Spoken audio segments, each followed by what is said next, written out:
नमस्कार साथियों, welcome to exam runway. तो दोस्तों, आज हम लोग इस क्लास के माध्यम से अप्रैल 2026 का करंट अफेयर पर विस्तृत चर्चा करेंगे। देखिए, आप किसी भी एग्ज़ाम की तैयारी कर रहे हैं, चाहे वनडे एग्ज़ाम हो, चाहे यूपीपीएससी हो, चाहे बीपीएससी हो या यूपीएससी हो, करंट अफेयर का वेटेज बहुत एग्जाम में बढ़ता जा रहा है। और अगर आप पीसीएस के एग्ज़ाम कर रहे हैं, यूपीपीएससी हो, बीपीएससी, तो यहाँ से आपको करंट अफेयर की एक अच्छी समझ विकसित करना पड़ता है, क्योंकि यहाँ से आपको 30 से 35 क्वेश्चन देखने को मिलता है। तो चलिए, इस टॉपिक को हम लोग मंथली कवर कर रहे हैं, अच्छे से कवर करते हैं। तो पहला करा AI summit impact summit 2026। AI impact summit 2026 कहाँ आयोजन हुआ? तो नई दिल्ली में आयोजित किया गया। वेरी इंपॉर्टेंट, इसको ध्यान रखिएगा, क्योंकि भारत में आयोजित किया गया है, इसलिए महत्वपूर्ण हो जाता है। ठीक है, ये कहवा ये चौथा समिट है। तो पहला कहाँ हुआ था? यूनाइटेड किंगडम में हुआ था। दूसरा कहाँ हुआ था? सियोल में हुआ था। और तीसरा पेरिस में हुआ था। इसका विषय क्या है? देखिए, किसी भी समिट का ना आयोजन कहाँ हुआ, ठीक है, वो जरूरी हो जाता है, और उसका थीम या विषय जरूरी होता है। तो इसका विषय क्या है? सर्वजनम हिताय सर्वजनम सुखाय, सभी का कल्याण सभी के लिए सुख, इसको ध्यान रखिएगा। तो इसका विषय क्या है? सर्वजन हिताय सर्वजन सुखाय, सभी का कल्याण सभी का सुख, इसको ध्यान रखिएगा। इसी के संदर्भ में भारत बोधन एआई कन्वेंशन 2026 आयोजन किया गया, वो भी नई दिल्ली में किया गया, इसी के तहत किया गया। ठीक है, इसको ध्यान रखिएगा। अब देखते हैं, वंदे मातरम के लिए पहला आधिकारिक प्रोटोकॉल गृह मंत्रालय द्वारा जारी किया गया। वेरी इंपॉर्टेंट, पूछ देगा, हाल ही में वंदे मातरम के लिए आधिकारिक प्रोटोकॉल किस मंत्रालय द्वारा जारी किया गया? तो अधिकतर लोग सांस्कृतिक मंत्रालय टिक करेंगे, लेकिन किसके द्वारा जारी किया गया है? तो गृह मंत्रालय द्वारा जारी किया, इसको ध्यान रखिएगा। ठीक है, अब इसलिए ज़रूरी होता है, काफ़ी पिछले 5-6 महीना में चर्चा का विषय बना हुआ है। तो चलिए, इसके बारे में डिटेल से हम लोग देखते हैं।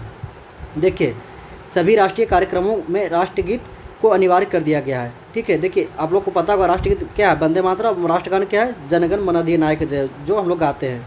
ठीक है, और इसमें सभी 6 छंद जो है अनिवार्य कर दिया गया है। ठीक है, तो वंदे मातरम ये अपनाया कब गया था? तो 26 जनवरी 1950 को राष्ट्रगीत के रूप में दर्जा दिया गया था। तो आप लोग अब कमेंट में करके बताइए, 24 जनवरी है, 24 जनवरी 1950 को और कौन कौन सा भारतीय संविधान सभा द्वारा अपनाया गया था, या क्या क्या दर्जा दिया गया था, इसको आप लोग कमेंट में करके बताइएगा। ये बहुत बार पूछा हुआ है 24 जनवरी के बारे में। ठीक है, इसका समय क्या है? 3 minute 10 second. Very important, 3 minute 10 second, इसको ध्यान रखिएगा। अब देखते हैं, वंदे मातरम की रचना कब हुई थी? 1875 में हुआ था।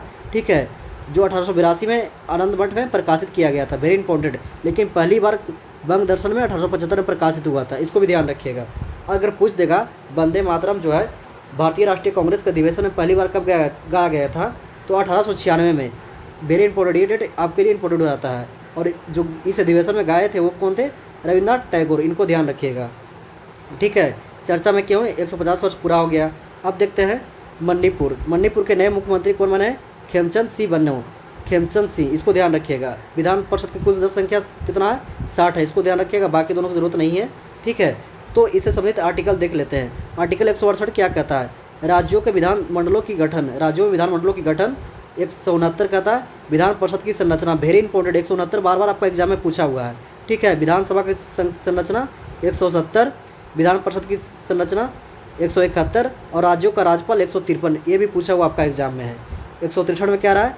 राज्यों की सहायता के लिए एक मंत्रिपरिषद होगा, और 164 मंत्रिपरिषद के बारे में अन्य उपबंध करता है, तो इसको ध्यान रखिएगा। उसके बाद क्या कह रहा है? लखपति बेटी योजना। देखिए, लखपति बेटी योजना दिल्ली सरकार द्वारा शुरू किया गया है। तो इसके पहले क्या था? दिल्ली लाडली योजना। अभी हाल ही में देखिएगा, पिछले साल दिल्ली में बीजेपी की सरकार बनी है। ठीक है, मैं क्यों बोल रहा हूँ? देखिए, किसी पॉलिटिक्स से मतलब नहीं है, लेकिन एडीओ का पेपर उठा के देखिए, आपका फर्स्ट पेपर था जो कैंसिल हुआ था, उससे पूछ दिया था दिल्ली में कितना साल बाद आपको बीजेपी का सरकार बनी है? तो कितना साल बाद बनी थी? 27 साल ऑप्शन था, वही टिक किया था मैं, वो सही हुआ था क्वेश्चन। ठीक है, उसको ध्यान रखिएगा, ये पूछा हुआ क्वेश्चन है। तो दिल्ली लाडली योजना का नाम बदल करके क्या किया? लखपति बिटिया योजना कर दिया गया है। ये लागू कब हुआ? 1 अप्रैल 2026 से लागू हुआ। तो इसके पात्रता क्या है? तो वार्षिक आय सीमा 1,20,000 से जो जिसका कम है, जिसका आय जो है 1,20,000 से कम है, उसी के लिए। और दूसरा शर्त है, जो 18 वर्ष से पूर्व विवाह कर लिए उसके लिए नहीं मिलेगा। ठीक है, इसको ध्यान से देख लीजिएगा, इतना डिटेल्स पूछेगा नहीं, सिर्फ याद रखिए 1,20,000 वार्षिक सीमा, और ये याद रखिए दिल्ली में किया गया है। बाकी आप लोग पीडीएफ में पढ़ लीजिएगा। उसके बाद कह रहा है, केरल का नाम बदलकर केरलम कर दिया गया। देखिए, केरल जो राज्य है उसका नाम बदलकर केरलम कर दिया गया। ठीक है, तो ये किसके द्वारा किया जाता है? संसद द्वारा किया जाता है। ठीक है, संसद द्वारा किया जाता है, इसको ध्यान रखिएगा। और देखते हैं किस किस राज्य का कब कब नाम चेंज किया गया है। 1950 में यूनाइटेड प्रोविंशियल का नाम किया गया उत्तर प्रदेश का, 1969 में मद्रास से तमिलनाडु हुआ है, 1973 में मैसूर से कर्नाटक हुआ है, 2007 में उत्तरांचल से उत्तराखंड हुआ है और 2013 में उड़ीसा से उड़ीसा हुआ है। उड़ीसा हुआ, पहले उड़ीसा था, पहले अब उड़ीसा हो गया है, इसको ध्यान रखिएगा। अब देखते हैं प्रहार। देश के पहले आतंकवादी रोधी नीति अपनाया गया है, इसको ध्यान रखिएगा। तो पूछ देगा प्रहार किससे संबंधित है, तो देश के पहले आतंकवाद रोधी नीति किससे संबंधित है, ये 2026 में जारी किया गया। इसके प्रमुख 7 स्तंभ है, स्तंभ याद रखिएगा, 7 स्तंभ है, इसको ध्यान रखिएगा। अब देखते हैं सेवा तीर्थ। देखिए जो प्रधानमंत्री कार्यालय है उसका नाम बदल करके सेवा तीर्थ कर दिया गया है, ठीक है, इसको ध्यान रखिएगा। तो इसका जो मोटो क्या है, नागरिक देवो भव, इसको ध्यान रखिएगा। ये कब किया गया था, तो 2026 में किया गया है। अच्छा 13 फरवरी 2026 को क्यों किया गया, देखिए एक चीज़ यहाँ कन्फ्यूज कर देगा, यहाँ ध्यान से देखिएगा। 13 फरवरी 1931 को ही दिल्ली को राष्ट्रीय राजधानी क्षेत्र की घोषणा नहीं, यहाँ उद्घाटन किया गया था। घोषणा तो किया गया था कब, घोषणा को किया गया था 12 दिसंबर 1911 को, जब जॉर्ज पंचम दिल्ली में आते हैं, दिल्ली दरबार का आयोजन होता है। उसी समय दिल्ली, पहले भारत की राजधानी कहाँ था, कोलकाता था, ठीक है, इसको ध्यान रखा। कोलकाता से दिल्ली किया गया 1911 में, जॉर्ज पंचम के दिल्ली दरबार में किया गया था। लेकिन इसका उद्घाटन कब हुआ था, 1931 में। इसी के याद में, इसी को याद करते हुए प्रधानमंत्री कार्यालय का नाम कर दिया गया, सेवा तीर्थ कर दिया गया, इसको ध्यान रखिएगा। और एक चेंज और किया गया, जो राष्ट्रपति भवन में जो एडवर्ड लुटियंस का जो प्रतिमा था, उनके स्थान पर सी गोपालचारी का प्रतिमा लगाया गया, वेरी इंपॉर्टेंट। और सी गोपालचारी भारत के मात्र एक प्रथम गवर्नर जनरल थे, उनको ध्यान रखिएगा। उसके बाद का रहा है तीसरा इंटरनेशनल फ्लीट रिव्यू, विशाखापट्टनम में संपन्न हुआ। देखिए पहला कहाँ हुआ, 2011 में हुआ था, सेकंड 2016 में हुआ था, थर्ड 2026 में हुआ था, जिसमें 4 देश शामिल हुए थे। इसी के बारे में दिया हुआ है। तो इसका थीम क्या है, महासागरों के माध्यम से एकजुटता करना, वेरी इंपॉर्टेंट, इसको ध्यान रखिएगा। इसमें भाग क्या लिया, INS सुबेदा की सहायता से फ्लीट रिव्यू राष्ट्रपति द्वारा किया गया, वेरी इंपॉर्टेंट, पूछ देगा। तीसरा इंटरनेशनल फ्लीट रिव्यू में कौन सा बेड़ा शामिल हुआ, तो INS सुबेदा शामिल हुआ, इसको ध्यान रखिएगा। उसके बाद करा मिलन नौसैनिक युद्ध अभ्यास, इसका आयोजन कहाँ हुआ, तो विशाखापट्टनम हुआ, इस भी ध्यान रखिएगा। हिंद महासागर नौसेना संगोष्ठी का प्रमुखों का 9वां सम्मेलन हुआ, कहाँ पे हुआ, तो ये भी विशाखापट्टनम में हुआ, इसको ध्यान रखिएगा। 2026 में कहाँ हुआ, 2026 में भारत ने सेकेंड बार अध्यक्षता किया है, इसलिए इंपॉर्टेंट हो जाता है। तो हिंद महासागर में नौसेना संगोष्ठी का प्रमुखों का सम्मेलन कहाँ हुआ, विशाखापट्टनम हुआ। और ये पूछ देगा भारत पहली बार अध्यक्षता कर रहा है, तो नहीं, इससे पहले 2008-10 में कर चुका है, ये दूसरा बार अध्यक्षता कर रहा है। तो इसके पहले अध्यक्ष कौन था, तो थाईलैंड था, इसको ध्यान रखिएगा, ठीक है। देखिए वीडियो का आप लोग 1-2 बार देख लीजिएगा, बाकी PDF पढ़ लीजिएगा, तो आपको चीज़ें रिकॉल हो जाएगा, ठीक है। तो वीडियो को ध्यान से देखिएगा, और इससे बेस्ट करंट अफेयर आपको कुछ नहीं हो सकता है। मैं आपको विश्वास दिला रहा हूँ कि करंट अफेयर के इस लेवल पर काम चल रहा है, आपको 30 से 32 क्वेश्चन डायरेक्ट हमारे क्लास के माध्यम से दिखेगा, ठीक है। बाकी और चीज़ें भी ऐड करेंगे, ठीक है। उसके बाद क्या करा है, प्रधानमंत्री वर्ष 2026 में पहली विदेश यात्रा कहाँ गए, मलेशिया गए। 2026 का प्रधानमंत्री जो है, भारत के प्रधानमंत्री 2026 में पहली यात्रा था, वो मलेशिया गए, ठीक है। और ये इनका मलेशिया का 3rd यात्रा है। तो अब पूछ देगा मलेशिया के प्रधानमंत्री कौन है, तो अनवर इब्राहिम है। देखिए इस तरह से पीछे से बहुत बार क्वेश्चन पूछा हुआ है, PY को उठा के देखिए, करंट अफेयर में पूछा हुआ है इसके पहले भी, ठीक है। भारत और मलेशिया के बीच 2024 में अगस्त में व्यापक रणनीतिक साझेदारी हस्ताक्षर हुआ था। तो मलेशिया की राजधानी क्या है, तो कुआलालंपुर है, इसको ध्यान रखिएगा। मलेशिया की राजधानी बार बार पूछा जाता है एग्जाम में। अब करा है जापान के नए प्रधानमंत्री कौन है, तो सनाई तकाहाशी, इसको ध्यान रखना है। बाकी सबके बारे में इतना ध्यान नहीं रखना है, तो डिटेल में नहीं पूछेगा, ठीक है। तो इसको ध्यान रखना, सनाई तकाहाशी जो जापान के प्रधानमंत्री बने हैं। उसके बाद कह रहा है बांग्लादेश में संसदीय चुनाव हुआ, ठीक है। काफ़ी 1.5-2 साल के उथल पुथल के बाद हाल ही में बांग्लादेश में चुनाव संपन्न हुआ। तो प्रमुख प्रतिनिधि कौन थे, तारिक रहमान थे और शफीकुर रहमान थे, इनको ध्यान रखिएगा। अच्छा जो बांग्लादेश का संसद का नाम है ना, उसको जातीय संसद कहते हैं, वेरी इंपॉर्टेंट, इसको ध्यान रखिएगा। इसकी कुल सीट कितना है, 350, सिर्फ ये ध्यान रखना है, ठीक है। अब देखिए बांग्लादेश में जो मंत्रिमंडल पद का गठन हुआ, उसमें एकमात्र हिंदू मंत्रिमंडल में शामिल हुए थे नीताई राय चौधरी, वेरी इंपॉर्टेंट, ये आपको एग्जाम में छपने वाला क्वेश्चन है, पूछ देगा। हाल ही में बांग्लादेश में मंत्रिपरिषद में शामिल होने वाला एकमात्र हिंदू कौन थे, तो नीताई राय चौधरी हैं, इनको ध्यान रखिएगा, ठीक है। उसके बाद करा है जुलाई नेशनल चार्टर किससे संबंधित है, तो यह इसका संबंध बांग्लादेश में राजनीतिक सुधारों से संबंधित है, इसको ध्यान रखिएगा। अब करा है भारत अरब लीग विदेशों मंत्रियों का दूसरा सम्मेलन कहाँ हुआ, तो नई दिल्ली में हुआ। पहला हुआ था 2016 में, दूसरा हुआ 2026 में हुआ। अब भारत ने संयुक्त राष्ट्र बजट के लिए अपना निर्धारित लक्ष्य जो है 3.5 करोड़ उसको पूरा कर लिया। 3.5 करोड़ डॉलर है, इसको ध्यान रखिएगा। अब देख रहे हैं अमेरिका और रूस के मध्य न्यू स्टार्टअप टेरिटरी जो था वो समाप्त हो गया था। ठीक है, ये इसके तहत होता क्या था, इसकी शुरुआत जो 1991 से 2010 तक हुआ था। इसमें क्या था, परमाणु हथियारों को सीमित रखना। दोनों देश परमाणु के बारे में एक दूसरे से चर्चा करते थे। ये दोनों समझौता रद्द कर दिया गया है, इसको ध्यान रखना है। ठीक है, अब देखिए अब कह रहा है भ्रष्टाचार बोध सूचकांक CPI 2025, ये जारी किसके द्वारा किया था, तो ट्रांसपेरेंसी इंडेक्स द्वारा जारी किया था। Very important. तो टॉप में क्या है, टॉप में जो सबसे कम भ्रष्ट देश है डेनमार्क है, सेकंड में 88 रैंक, ये 88 अंक के साथ आपका फिनलैंड है, और थर्ड में सिंगापुर है, और सबसे लास्ट में कौन है, दक्षिण सूडान। भारत का स्थान कितना है, तो भारत का स्थान 91 है, काफ़ी चिंताजनक है। भारत में भी भ्रष्टाचार के मामले में काफ़ी हम लोग आगे हैं, इसको ध्यान रखना है। भारत का स्थान 91 है। ठीक है, इससे पहले 96 था, थोड़ा सा कम हुआ है। ये 13 मानकों पर आधारित है, इसको ध्यान रखना है। उसके बाद कह रहा है नेटवर्क रेडनेस इंडेक्स 2025, ये पोर्ट लुइस इंस्टीट्यूट द्वारा जारी किया था, इसको ध्यान रखना है। टॉप 3 देश क्या है, अमेरिका, फिनलैंड, सिंगापुर। इसका जो स्तंभ है 4 क्या क्या है, तो टेक्नोलॉजी, गवर्नेंस, पीपुल और इम्पैक्ट, इसको ध्यान रखना है। ठीक है, देखिए भारत का जो 2025 में है 45 स्थान के साथ 45वां स्थान है, 54.53 अंक के साथ है, इसको ध्यान रखना है। उसके बाद करा भारत का प्रधानमंत्री इजराइल का दौरा। देखिए हमारे देश के प्रधानमंत्री है, इनकी दौरा होते रहता है, और हम लोग को बोलते हैं विदेशी यात्रा ना करें, हालांकि हम लोग कर भी नहीं रहे हैं। तो इनका 2017 में पहला इजराइल दौरा था, और हाल ही में इजरायली संसद को संबोधित किए हैं। ठीक है, इसको ध्यान रखना है। सबसे इम्पोर्टेंट इसमें ये फैक्ट है, इनको सर्वोच्च सम्मान speaker of the nascent medal पूछ देगा। वेरी इंपॉर्टेंट, इसको स्टार लगा लीजिए, पूछ देगा हाल ही में इजराइल द्वारा भारत के प्रधानमंत्री को कौन सा सम्मान से सम्मानित किया गया है, तो speaker of the nascent medal, इसको ध्यान रखना है। ठीक है, AI समिट इम्पैक्ट नई दिल्ली, इसकी चर्चा पहले ही कर चुके हैं। इसका जो आधारित 3 स्तंभ है, पीपुल, प्लांट और प्रोग्रेस, इसको ध्यान रखिएगा।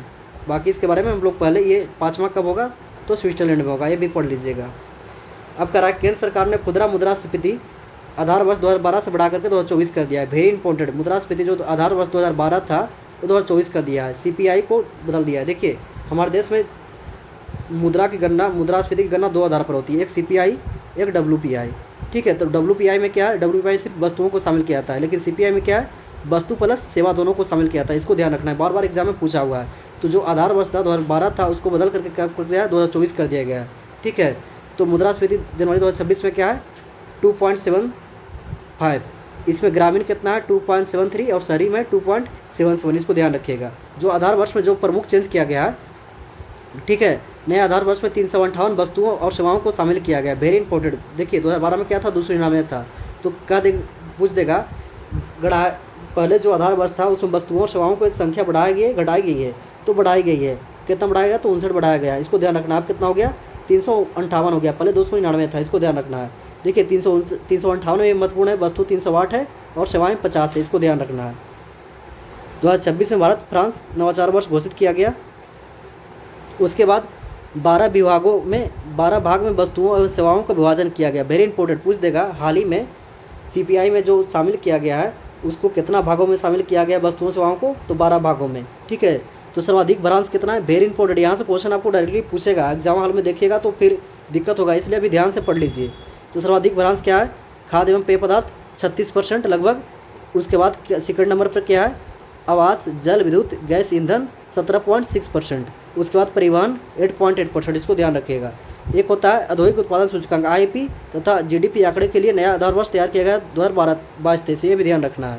ठीक है, देखिए थोक मूल्य सूचकांक 2011-12, हालांकि ये भी चेंज कर दिया गया, ये भी 2022-23 कर दिया गया। इसके बारे में भी हम लोग चर्चा करेंगे अगले मंथ के करंट अफेयर में। देखिए उपभोक्ता मूल्य सूचकांक CPI, इसका जो जारी करता है सांख्यिकी एवं कार्यक्रम मंत्रालय द्वारा जारी किया जाता है। और थोक मूल्य सूचकांक जो है WPI वाणिज्यिक उद्योग मंत्रालय द्वारा। वेरी इंपॉर्टेंट, ये आपको बार बार स्टैटिस्टिक्स में क्वेश्चन पूछता है। देखिए ऐसे याद रखिए, CPI जो है उपभोक्ता मूल्य सूचकांक है, किसके द्वारा जारी किया जाता है, तो सांख्यिकी एवं कार्यक्रम मंत्रालय द्वारा, मतलब MOSPI मंत्रालय द्वारा। अगर थोक मूल्य सूचकांक पूछ देगा तो ये वाणिज्यिक एवं उद्योग मंत्रालय द्वारा जारी किया जाता है। देखिए वाणिज्यिक थोक कहाँ वस्तु बिकेगा, तो वाणिज्य जो होगा, वाणिज्य जो करेगा वो थोक बेचेगा, इसको याद रखिएगा। उसके बाद है 16वां वित्त आयोग, वेरी इंपॉर्टेंट है। हालांकि 16वां वित्त आयोग के बारे में मैं डिटेल से चर्चा किया हूँ, उस वीडियो को आप लोग देखिएगा, वहाँ से ये रिकॉल होगा। ठीक है, इसका गठन है आर्टिकल 280 के तहत राष्ट्रपति द्वारा किया जाता है। ठीक है, हालांकि इसका सेवा शर्तें निर्धारित संसद करता है। बीपीएससी का क्वेश्चन पूछा हुआ है, पूछ देगा वित्त आयोग के बारे में कि वित्त आयोग के जो सदस्य इनके सेवा शर्तें का निर्धारण कौन करता है, तो संसद करती है, लेकिन नियुक्ति कौन करता है, गठन कौन करता है, राष्ट्रपति करता है। इसको ध्यान रखिएगा। इसकी अवधि जो होगी आपको 2026-27 से 2030-31 तक होगा, इसको ध्यान रखना है। वर्तमान अध्यक्ष कौन है, अरविंद पगाड़िया, और अन्य सदस्य कौन है, Ajay Narayan Jha, N George Mathew, Niranjan Rajadhyaksha और सौम्या क्रांति घोष। Very important. देखिए यहाँ से क्वेश्चन पूछ देगा कि हाल ही में कौन कौन सदस्य शामिल है या नहीं है, एक आधो नाम अलग दे देगा, तो इसको चारों नाम याद रखना है। और सचिव कौन है, तो सचिव है ऋटवक रंजनम पांडे, इसको ध्यान रखना है। ठीक है, अच्छा ये जो वित्त आयोग अपना रिपोर्ट किसे सौंपता है, तो वित्त आयोग अपना रिपोर्ट राष्ट्रपति को सौंपता है और राष्ट्रपति संसद को पटल पे रखवाते हैं, इसको ध्यान रखना है।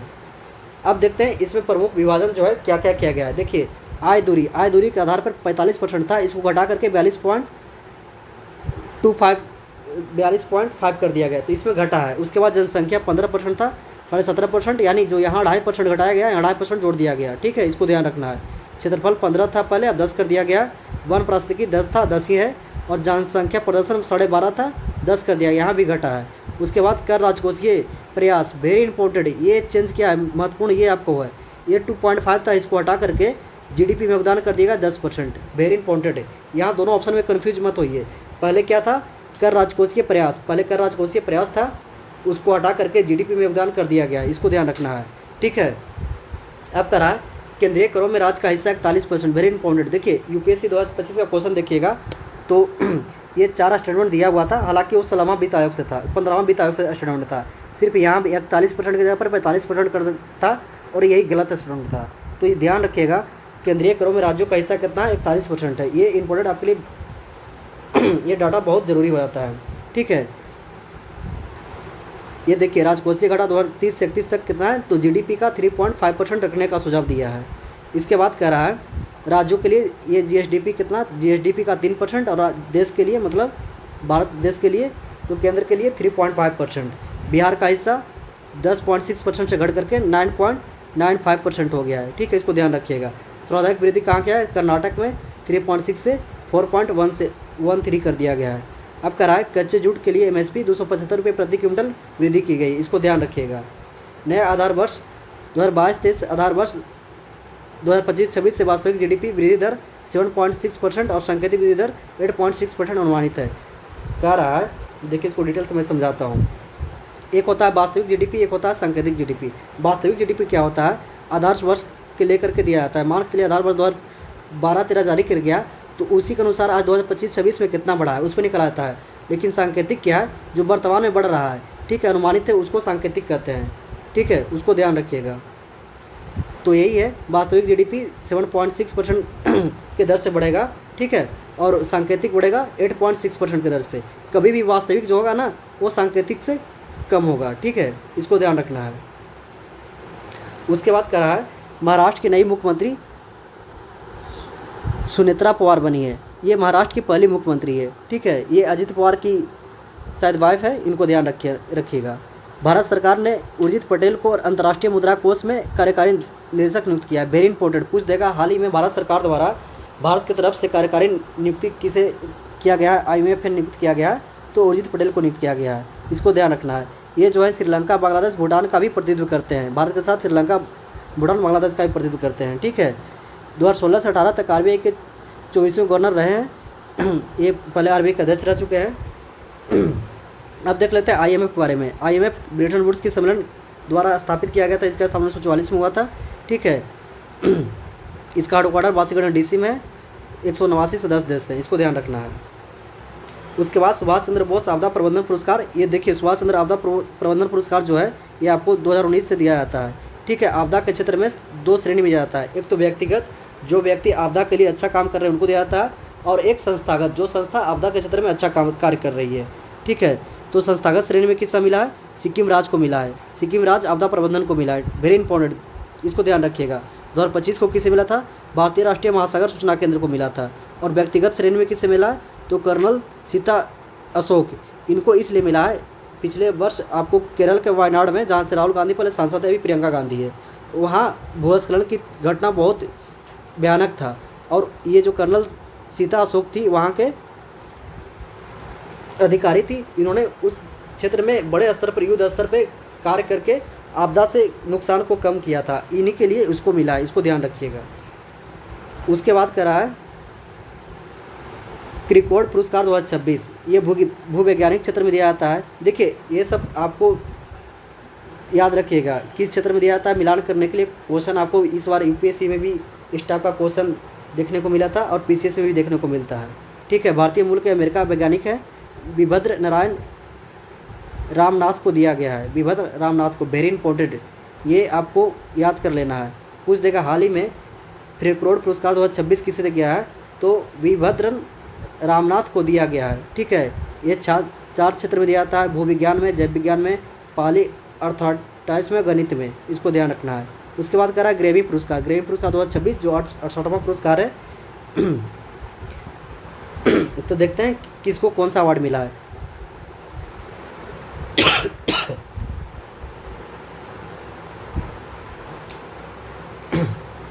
तो देखिए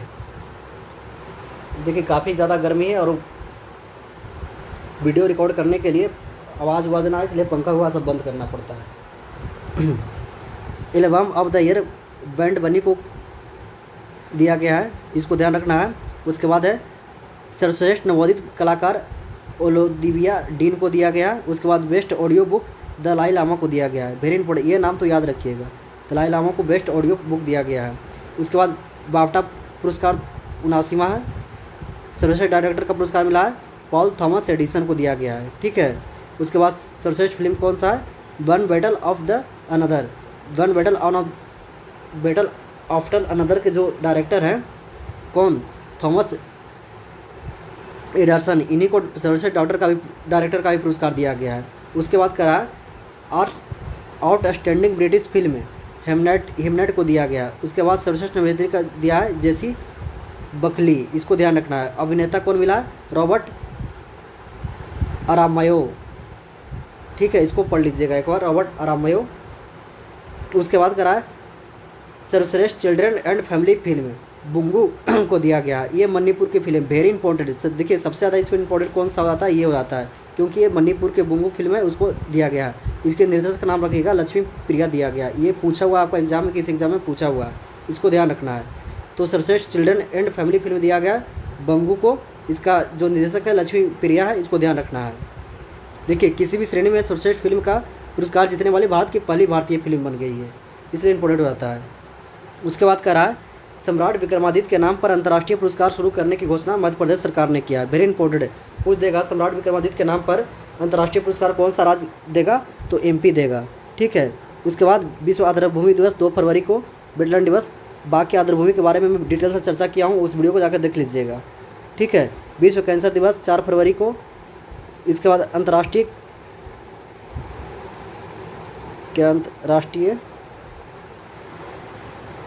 मुक्ति दिवस 10 फरवरी को, अंतर्राष्ट्रीय कृमि मुक्ति दिवस 10 फरवरी को, विश्व दाल दिवस 10 फरवरी को। ठीक है, विश्व रेडियो दिवस 13 फरवरी को, वैलेंटाइन दिवस 14 फरवरी को। ठीक है, उसके बाद करा यूएन सामाजिक न्याय दिवस 20 फरवरी को, इसको ध्यान रखना है। अंतर्राष्ट्रीय मातृभाषा दिवस 21 फरवरी को। ठीक है, उसके बाद कह रहा है राष्ट्रीय विज्ञान दिवस 28 फरवरी को। देखिए राष्ट्रीय विज्ञान दिवस क्यों दिया जाता है, तो रमन प्रभाव की खोज करने वाले जो थे भारत के वैज्ञानिक थे चंद्रशेखर रमन के बारे में, उन्हीं को याद में दिया जाता है। ठीक है, इसका जो थीम है women in the science casting विकसित भारत, इसको ध्यान रखना है। कास्टिंग विकसित Bharat, women in the science casting विकसित भारत, इसको ध्यान रखना है। उसके बाद कह रहा है, अब देखते हैं बुक क्या है, the one cricket my life and more, the one cricket my life and more Shikhar Dhawan का बुक है, इसको ध्यान रखना है। उसके बाद कह रहा है ghost of the Indian small towns, ये जो है ये रस्किन बॉन्ड का पुस्तक है, वेरी इंपॉर्टेंट, इसको ध्यान रखना है। रस्किन बॉन्ड का जितना भी पुस्तक आता है वो आपको पूछा जाता है एग्जाम में। तो the ghost of the Indian small towns Ruskin bond का है। उसके बाद करा है लाइटिंग किड जो है विश्वानंद आनंद जो है शतरंज के खिलाड़ी, इनका बुक लिखा हुआ है। उसके बाद करा है थिनिंग ऑफ द विटर बुक, ये शांतनु नायडू का लिखा हुआ है। उसके बाद है सूरजकुंड अंतर्राष्ट्रीय शिल्प महोत्सव 2026 39वां संस्करण था। आयोजन कहाँ किया गया? फरीदाबाद के सूरजकुंड में। इसको ध्यान रखना है। थीम था लोकल टू ग्लोबल, ठीक है। स्टेट था यूपी और मेघालय, और साझेदार देश था मिस्र, इसको ध्यान रखना है। अब करा है बायो कैच 2026। बायो कैच का आयोजन 2026 का आयोजन का हुआ तो नूरेमर्ग हुआ, जर्मनी में हुआ था, ठीक है। भारत को कंट्री ऑफ द ईयर घोषित दर्जा दिया गया है, इसको ध्यान रखना है। उसके बाद करा ऑस्ट्रेलिया ओपन। देखिए आप ऑस्ट्रेलिया ओपन देखिए, यूएस ओपन देखिए, बीपीएससी का फेवरेट क्वेश्चन है। तो ऑस्ट्रेलिया ओपन 2026 का आयोजन कहाँ हुआ? ये पुरुष विजेता कौन सा है? तो कार्लेस अल्कराज, इसको ध्यान रखना है। ये कहाँ का है? स्पेन का है। ये भी देखिए अब कहाँ का है, इसको भी ध्यान रखना है। कहा कि यहाँ डिग्री एग्जाम में क्वेश्चन पूछा जा सकता है। देखिए अभी यूपीएससी में क्वेश्चन पूछा गया था, एक्स व्यक्ति जो उनका जन्म ब्रिटेन में हुआ था, अमेरिका में आकर के बस के उनको नोबेल पुरस्कार मिला, एक्स व्यक्ति किस देश से संबंधित है? तो ऐसा ना बीपीएससी ना पूछ दे, हाल ही में एक्स व्यक्ति ऑस्ट्रेलिया ओपन पुरस्कार जीते जिनका जन्म हुआ था, तो एक्स व्यक्ति किस देश से संबंधित है? तो एक्स व्यक्ति जो है कार्लेस अल्कराज वो स्पेन से संबंधित है, इसको ध्यान रखना है। और उपविजेता थे नोवाक जोकोविच, सर्बिया के हैं। और महिला में देखते हैं तो महिला में एलिना रेबिकिना, इसको ध्यान रखना है। और उपविजेता अर्पणा सोबेलेंका। देखिए आप विजेता का नाम तो रट लीजिए, इसमें क्या है? पुरुष में क्या है? Carlos Alcaraz. देखिए अल्कराज से क्या आ रहा है? ऑस्ट्रेलिया आ रहा है, तो ऐसे याद रखिए। ऑस्ट्रेलिया ओपन विजेता पुरुष कौन जीता है? तो अल्कराज कौन सा है? ऑस्ट्रेलिया का है, तो आज से आ गया, ठीक है। और महिला में देखिए फिर ऑस्ट्रेलिया में कौन सा है? रिबिकिना, एलिना रिबिकिना कौन सी ऑस्ट्रेलिया की होगी, इसको ध्यान रखना है। उसके बाद कह रहा है कार्लेस अल्कराज सबसे कम उम्र के करियर ग्रांड स्लैम बन गए हैं, इसको ध्यान रखना है। फिर आईसीसी अंडर 19 विश्व कप 16वां संस्करण जिम्बाब्वे के नामीबिया में आयोजित किया गया था। इसका फाइनल मैच भारत जीता है, उपविजेता इंग्लैंड रहा है, बस इतना ध्यान रखना है। उसके बाद चौथा विवन प्रीमियम लीग, विजेता आरसीबी रही है, स्मृति मंधना जो आरसीबी की कैप्टन है, उपविजेता दिल्ली कैपिटल, और ये सेकेंड बार जीती। इसको शुभारंभ हुआ था 2023 में, कुल 5 टीमें शामिल होती है। उसके बाद 25वां शीतकालीन ओलंपिक खेल 2026 में है, इटली के मिलान व कोर्टिना में संपन्न हुआ, वेरी इंपॉर्टेंट है, इसको ध्यान रखिएगा। और ओलंपिक के जो अध्यक्ष कौन है? क्रिस्टी कुर्लोवेस्टी है, इसको ध्यान रखिएगा। 92 देशों ने भाग लिया, ठीक है। और उद्घाटन समारोह में आरिफ खान, वेरी इंपॉर्टेंट, पूछ देगा 25वां शीतकालीन ओलंपिक में भारत की तरफ से उद्घाटन में शामिल होने वाले, जो उद्घाटन समारोह में शामिल होने वाले कौन थे? तो ये थे आरिफ खान। तो आज से आरिफ, पहले आई पढ़िए आता है, तो उद्घाटन किया आरिफ ने, और समापन कौन किया? तो अस्टेनिज लुडुप ने समापन किया, ठीक है, इसको ध्यान रखिएगा। इसका ध्येय वाक्य क्या है? इट योर वाइड, ठीक है, इट श्योर वाइड, इसको ध्यान रखना है। शुभंकर क्या है? टीना एवं मिलो इसका शुभंकर है। चलिए उसके बाद देखते हैं शीर्ष स्थान किसका है 41 पदक के साथ, कौन सा है? ये नॉर्वे है, ठीक है। और 26वां कहाँ होगा? तो 26वां 2030 में फ्रांस में होगा, वेरी इंपॉर्टेंट है, इसको ध्यान रखिएगा। अब करा आई लिव कनेक्ट का पहला डॉक्टर संचालित एआई है, ठीक है। ये भारत का पहला, विश्व का पहला डॉक्टर संचालित एआई है। ये क्या है? भारत में रेटिनल रोगों के उपचार के लिए जायडस लाइफ प्रोसेस ने एनीरा नामक स्वदेशी बायोसिमिलर दवा का लॉन्च किया है, इसको ध्यान रखना है, ठीक है। यूआईसी दवा जो जीवित कोशिकाओं के रूप में बनाए जाते हैं। अब करा गैलेक्स आई, भारत का पहला निजी सैटेलाइट ऑपरेशन बन गया है, जिसका अर्थ है ऑब्जर्वेशन, डेटा मार्केटिंग और रिसाइकलिंग करना, इसको ध्यान रखना है। ये किया गया INSL द्वारा किया गया है, ठीक है। उसके बाद इन स्पेस, देखिए इन स्पेस के बारे में अभी आपको यूपीएससी में क्वेश्चन पूछा हुआ था, ठीक है। हालांकि देखिए PDF मैं पहले से तैयार कर चुका था, लेकिन इसको मैं पढ़ा नहीं था। इन स्पेस क्या है? इन स्पेस ने सैटेलाइट पर एक एज सर्विस के पहले 3 भारतीय स्टार्टअप का चयन किया है। तो पहले 3 स्पेस कौन है? ध्रुव स्पेस, एस्ट्रोमो टेक्नोलॉजी और अजिस्ता इंडस्ट्रीज, इसको ध्यान रखना है। टाइम वाड्रा हाल ही में खोजा गया सुपरनोवा है, तो टाइम वाड्रा पूछ देगा क्या है? तो हाल ही में खोजा गया एक सुपरनोवा है। भारत का पहला नेशनल बायो बैंक लॉन्च किया गया, ठीक है, इसको ध्यान रखना है। बोधन AI शिक्षा मंत्रालय ने IIT मद्रास के सहायता से विकसित किया है, इसको ध्यान रखना है। भारत के पहले AI सक्षम राज्य विश्वविद्यालय पायलट प्रोजेक्ट की शुरुआत कौन किया है? तो चौधरी चरण विश्वविद्यालय मेरठ ने किया है, वेरी इंपॉर्टेंट, पूछ देगा। हाल ही में भारत के पहले एआई सक्षम राज्य विश्वविद्यालय पायलट प्रोजेक्ट कौन शुरू किया है? तो चौधरी चरण सिंह विश्वविद्यालय जो मेरठ का है उसने शुरू किया है, इसको ध्यान रखिएगा। नागालैंड के संगतम जनजाति ने पोगेलिन संरक्षण के लिए शिकार के तस्करी पर प्रतिबंध निर्णय लिया। ठीक है, इतना ज़रूरी नहीं है, ज़रूरी देखिए ये है, ये पोगेलियन जो है आइसोन के संकटग्रस्त प्रजाति है। देखिए आइसोन के इंटरनेशनल लेवल पे विभिन्न पक्षी पशुओं को आइसोन की रेड लिस्ट जारी करता है, हर एक 2 साल 4 साल में जारी करता है कौन कितना संकटग्रस्त है। तो ये आइसोन के संकटग्रस्त में है, इसको ध्यान रखिएगा। हॉर्नबिल जो है, हॉर्नबिल संरक्षण के लिए छत्तीसगढ़ वन विभाग ने सीता नदी टाइगर रिजर्व में हॉर्नबिल रेस्टोरेंट बनाया, वेरी इंपॉर्टेंट। ये क्वेश्चन आपको एग्जाम में देखने को मिलेगा। ठीक, देखिए आपको सब कुछ पढ़ना है, लेकिन जो ज़रूरी ज़्यादा है वो पढ़ना है, उस पर ज़्यादा फोकस करना है। हॉर्नबिल जो है छत्तीसगढ़ के वन विभाग द्वारा सीता नदी टाइगर रिजर्व में, वेरी पहले तो पूछ देगा सीता नदी कहाँ पे है, तो छत्तीसगढ़ में बहती है। ठीक है, सीता नदी टाइगर रिजर्व छत्तीसगढ़ में है। और हॉर्नबिल संरक्षण के पहला विभाग या हॉर्नबिल रेस्टोरेंट बनाया है कौन सा? तो छत्तीसगढ़ बनाया है, इसको ध्यान रखिएगा। ठीक है, उसके बाद करा देश का पहला ओपन सी फिश फार्मिंग प्रोजेक्ट अंडमान सागर में, नॉर्थ बे अंडमान सागर का जो नॉर्थ सागर है उसमें किया गया है। ये श्री विजयपुरम इसका पहले अभी नाम कर दिया है, इसमें किया गया है। तो भारत का पहला सी फिश फार्मिंग प्रोजेक्ट कहाँ किया है? अंडमान सागर में किया गया है, इसको ध्यान रखना है। उसके बाद कह रहा है नधौर वन्यजीव अभयारण्य उत्तराखंड में, नधौर वन्यजीव अभयारण्य कहाँ है? तो उत्तराखंड में है। रेवती के माध्यम से उगाए गए औषधियों, सॉरी रेवती नहीं खेती है, थोड़ा सा यहाँ पे देखिए ये क्वेश्चंस में लिखने में ये हो गया।